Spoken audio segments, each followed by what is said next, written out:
Hello, and welcome to the Sunday meditation at the Light Institute of Galisteo and the Sanctuary of Light. For those of you who are joining us for the first time, we divide this meditation into 3 parts.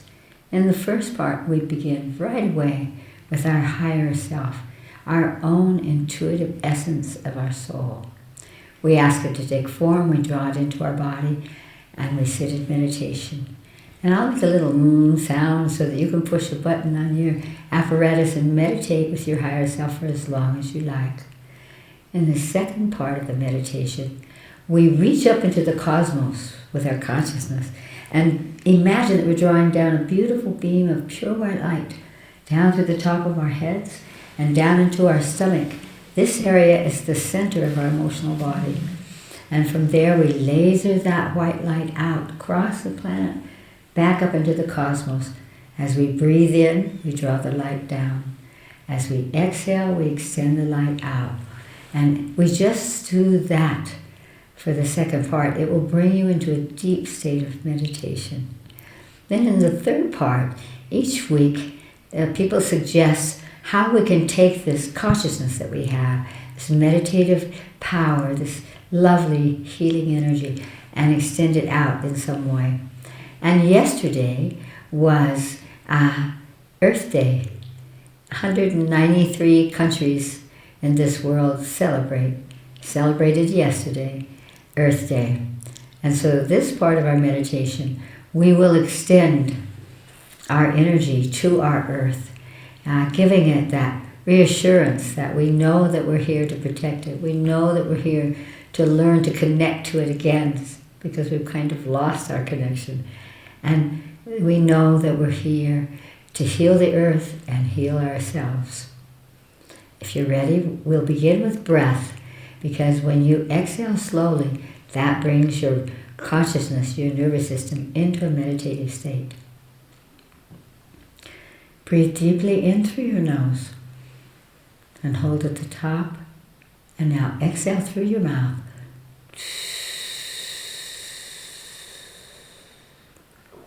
And once again, breathe in through your nose and exhale through your mouth.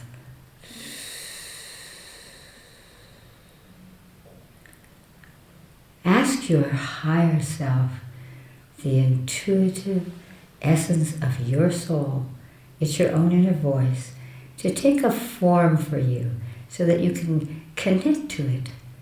It could be a being or a light, a tree, an animal, even an equation. Ask it to take form and accept the form that comes now.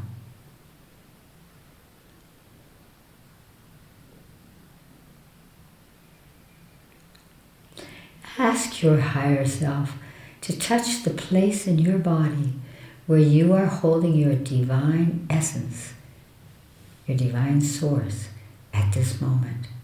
And just imagine anywhere in your body that your higher self is touching. As you imagine or feel that touch, simply open that area and breathe in and out, inviting your higher self to come in, to be within your body, within your consciousness for this meditation. And so now draw your higher self in through that point of spiritual essence into your body and sit in meditation.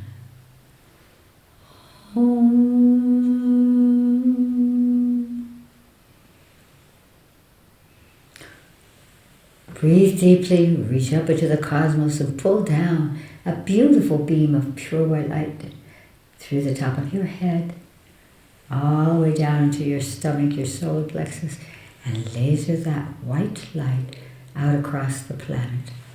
And breathe in and draw it down and exhale and laser it out. And just continue to do that and allow it to bring to you a profound state of consciousness. Om.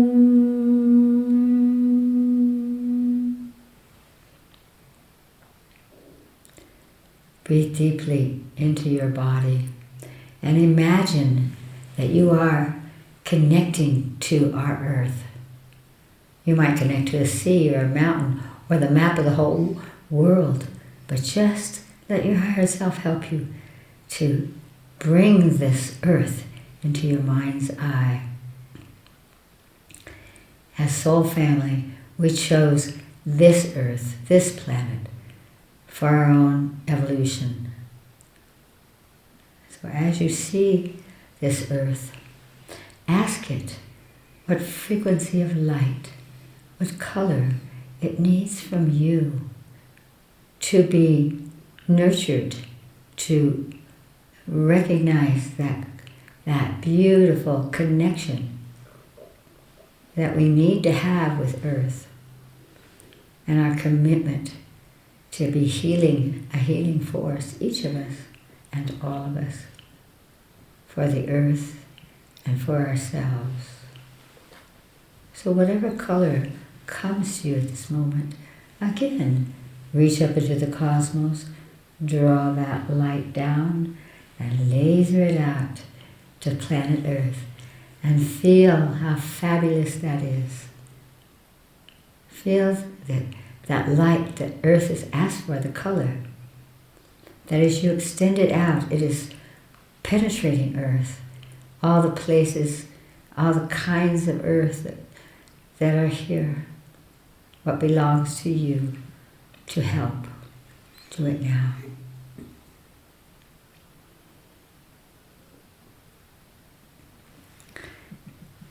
Breathe deeply and open your eyes.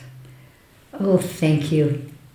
And may it be that you practice that exercise in consciousness every day of your life. That commitment, that capacity to see the beauty in the earth, to not be afraid, but to know that it belongs to you, to participate in that balance between the earth and all of life. There's another part of our meditation. It's called knowings.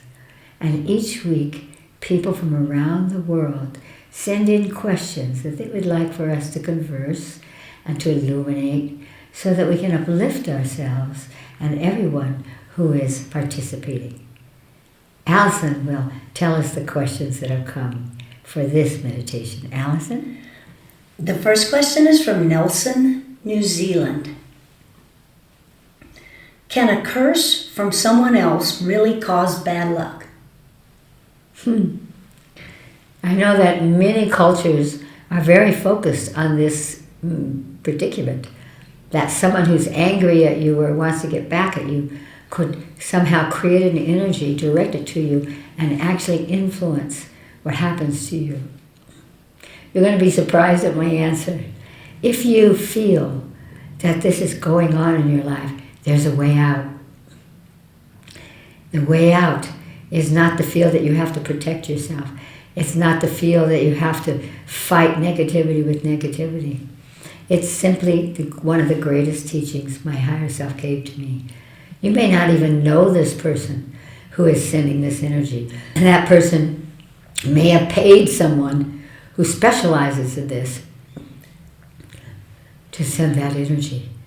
It makes no difference. They are all something that we know from our incarnations of a soul. So what my higher self taught me is that if someone wants to hurt me, wants to spoil something for me, wants to hold me back, I must have, in the infinite incarnations of my soul, participated in something that was hurtful or negative to them. And so instead of cowering or trying to fight them, or any of those things, my higher self says, bring them into your mind's eye. Imagine them, and then ask them what frequency of light they need from you to be released from the karma between the two of you, to be nurtured or loved or released, because most negative energies are caught in a deep cycle, a deep downward spinning cycle that cannot get into the light unless there's some point of illumination. You can access that. And once you feel that they have, just as we did a moment ago for the earth, that they have said, yes, give me white, give me red, give me whatever color. And you begin to draw that color in. And you become the giver. And you send it out. You will feel that you have done your share. You have disconnected. And once you've disconnected, two ships in the night, never connecting. This is the way to heal that. And it's the way to heal your fear of it. And that part of you that allows that kind of conversation. As humans, we are at a point of our evolution right now where we must tackle with our consciousness this unending fear that someone's going to get us, that someone's going to punish us, that something terrible is going to happen. The more that you focus there, the more that you create that. The more that you connect to the light in your higher self and you give that, even to the darkest energies, you will be amazed how it sets you free. No one could hurt you. Allison. The second question is from Safed, Israel. Chris, why is the world so caught up in ethnicity? Why can't we all just look at each other and see another human, a soul friend of the same planet? This may sound idealistic, but I deeply wish it could be true, like you have been talking about for decades. Global respect and patience for soul friends who are all here learning evolutionary lessons. From Israel, with profound respect for your teachings. My great love to you, Israel. Yes, because we are in a process, a funnel of initiation. We have up until this time in human history, through thousands and thousands of years, seen only the them and us.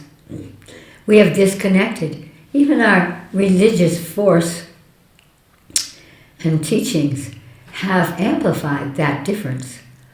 My God against your God, or you are either in or you're out, and all of those things. And so the answer to this really begins with me and you, which is if you practice looking at each person and feeling as if you are seeing their soul, then all of they're different than you, they're different culture, you can't understand each other, whatever that is will fall away. All that matters is how you hold someone. And when you transmit to someone else that you love them, that you see them, that we are a soul family, the more you will awaken the seed of that oneness. It's not that hard. It's simply that everyone has put forth that concept that we have to survive. And at the detriment of anyone else who might be challenging our place or our abundance or our families, instead of seeing that actually, genetically, we are so close together. But we can't see that until we learn to see our own higher selves. When we see our soul energy, that's when we can see it in others. So I would say to you, practice connecting to your higher self. And as you do that, then you will begin to look out around you and feel that, oh yes, I know you. Because in fact, of the 8 billion people on this planet, we all know each other. Can you count our incarnations of the soul? No, you can't. Because time is an illusion. And so simply begin with observing that we can see that in each other. And the more you do it, the more people will respond. And it will be like that ripple out effect. And they will begin to, without thinking of it, seeing others as soul friends. But we cannot see that or recognize it until the conversation of our own soul, the conversation of our higher self, enters in. Let's begin, you and I. Allison? The last question is from Santa Barbara, California in the U.S.A. Dear Chris, I truly enjoyed listening to you talk about freeing the angels in your recent knowings. I have always felt as if I am an actual guardian angel in a human body. Would it be possible for me to free myself? I have grown weary of helping others. I have no resentment, I'm just weary and no longer am I interested in this line of living. I deeply respect your wisdom, and I think there may be others who have the same question as I. My gratitude to you.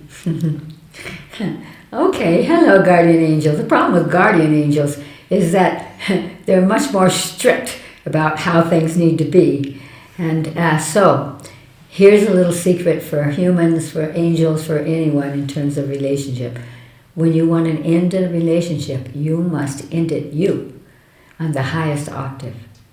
And so thereby, what you want to do is to extend out, transmit an energy that says, I extend all my love and caring and guardian energies to everyone. And now, because there is a contract between all angels and humans, that they cannot interfere, but that they must somehow participate, you are the one, no one else.